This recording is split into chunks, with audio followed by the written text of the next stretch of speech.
लोकसभा चुनाव खत्म हुए और एग्जिट पोल्स भी सामने आ गए। एग्जिट पोल्स को लेकर राजनीति भी तेज हो गई है। हालांकि अब निगाहें 4 जून की तरफ हैं कि किसके सिर सजेगा जीत का ताज।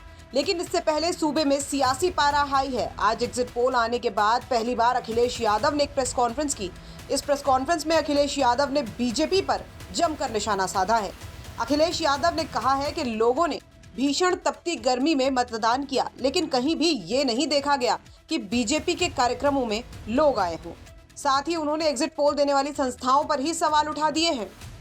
हम और आप पूरे जनता के बीच में थे पूरे चुनाव भर, और इतनी तपती गर्मी में, भीषण गर्मी में लोगों ने इस लोकतंत्र को, संविधान को मजबूत बनाने के लिए मतदान किया। कहीं भी किसी जगह पर ऐसा नहीं दिखा कि भारतीय जनता पार्टी के समर्थन में लोग आए हों। उनके टेंट खाली थे, मैदान खाली थे, और इसमें से कई साथी ऐसे हैं जो एग्जिट पोल में शामिल हैं। वो और उनकी संस्थाएं भारतीय जनता पार्टी के लिए बूथ मैनेजमेंट का भी काम करती हैं।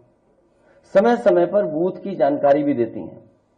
जो सवाल हमसे आप पूछ रहे हैं, वो सवाल मेरे मीडिया कर्मियों से ये भी है कि उन लोगों से भी पूछें कि जो एग्जिट पोल वाली संस्थाएं और एजेंसियां हैं, क्या वो भारतीय जनता पार्टी के लिए पिछले कई वर्षों से बूथ मैनेजमेंट का काम कर रहे हैं कि नहीं कर रहे हैं।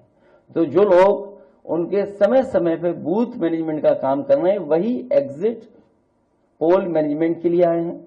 वो माहौल बना रहे हैं, विपक्ष के लोगों को डराना चाहते हैं। ये राजनीति इनकी पहले से रही है और इसी तरह करते आए हैं। लेकिन इस बार जनता भी तैयार है, और इस देश का नौजवान से लेकर के हर वर्ग के लोग तैयार हैं कि उन्हें अपने मतदान किए हुए की रक्षा करनी है।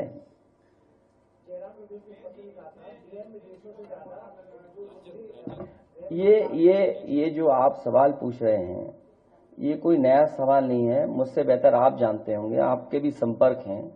चुनाव भर किस तरीके का सरकार का व्यवहार रहा है या क्या निर्देश समय समय पर नीचे भेजे गए, और रामपुर एक उदाहरण रहा है, संबल एक उदाहरण रहा है।